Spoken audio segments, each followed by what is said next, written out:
Akhirnya pada tanggal 1 Agustus 1925 menjelang ulang tahunnya yang ke-20, Helena diterima dalam kongregasi suster-suster Santa Peran Maria Berbelas Kasih. Aku merasa sangat bahagia, seakan-akan aku telah melangkahkan kaki ke dalam kehidupan Firdaus, kenang Santa Faustina. Setelah tinggal di biara, Helena terkejut melihat kehidupan para biarawati yang sibuk sekali hingga kurang berdoa. Karenanya, 3 minggu kemudian Helena bermaksud meninggalkan biara dan pindah ke suatu biara kontemplatif yang menyediakan lebih banyak waktu untuk berdoa.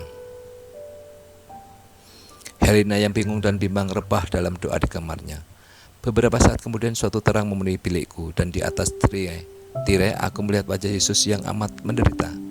Luka-luka menganga memenuhi wajahnya, dan butir-butir besar air mata jatuh menetes ke atas spray tempat tidurku. Tak paham arti semua ini, aku bertanya kepada Yesus, "Yesus, siapakah gerangan yang telah menyengsarakanmu begitu rupa?" Yesus berkata kepadaku, "Engkaulah yang akan mengakibatkan sengsara ini padaku jika engkau meninggalkan biara.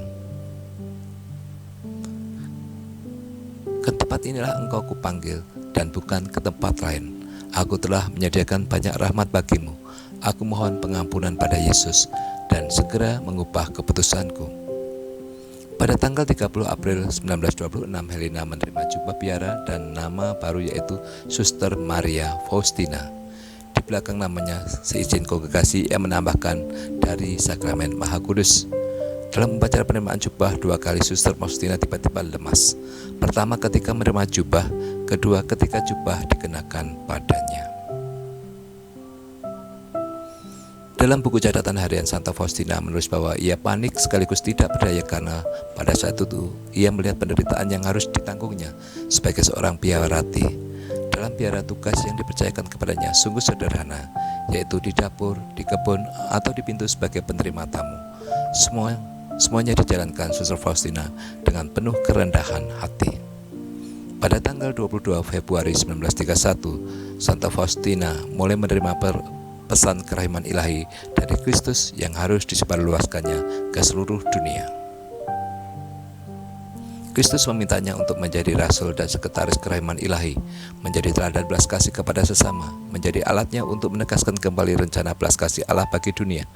Seluruh hidupnya sesuai teladan Kristus akan menjadi suatu kurban hidup yang diperuntukkan bagi orang lain.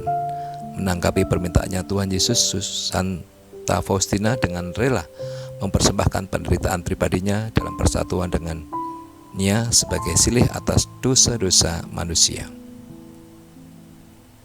Dalam hidup sehari-hari, ia akan menjadi pelaku belas kasih, pembawa sukacita dan damai bagi sesama, dan dengan menulis mengenai kerahiman ilahi, ia mendorong yang lain untuk mengandalkan Yesus dan dengan demikian mempersiapkan dunia bagi kedatangannya kembali. Meskipun sadar akan ketidaklayakannya serta ngeri akan pemikiran harus berusaha menuliskan sesuatu, toh akhirnya pada tahun 1934 ia mulai menulis buku catatan harian dalam ketaatan pada pembimbing rohaninya dan juga pada Tuhan Yesus sendiri. Selama 4 tahun ia mencatat wahyu-wahyu ilahi, pengalaman-pengalaman mistik, juga pikiran-pikiran dari lubuk hatinya sendiri, pemahaman serta doa-doanya. Hasilnya adalah suatu buku catatan harian setebal 600 halaman yang dalam bahasa sederhana mengulang serta menjelaskan kisah kasih Injil Allah bagi umatnya, dan di atas segalanya menekankan pentingnya kepercayaan pada tindakan kasihnya dalam segala segi kehidupan kita.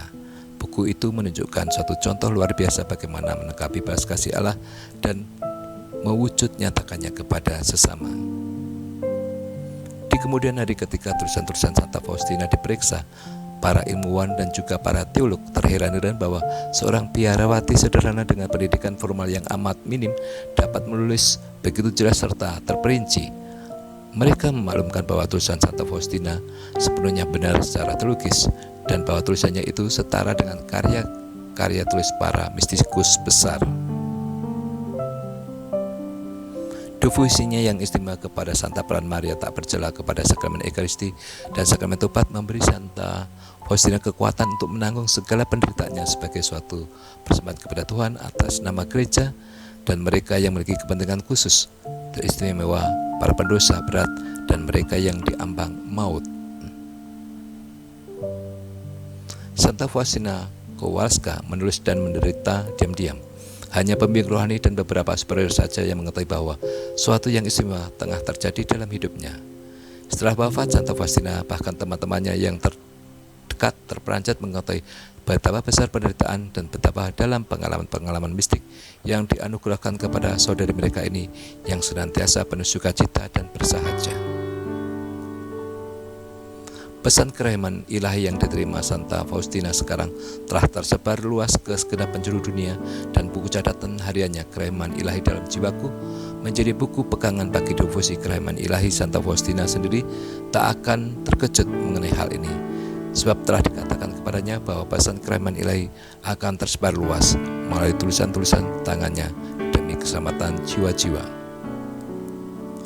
Dalam suatu pernyataan nubuat yang ditulisnya, Santa Faustina memaklumkan, "Aku merasa yakin bahwa misiku tidak akan berakhir sesudah kematianku, melainkan akan dimulai.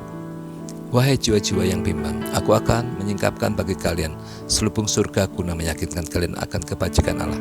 Buku catatan harian halaman 281.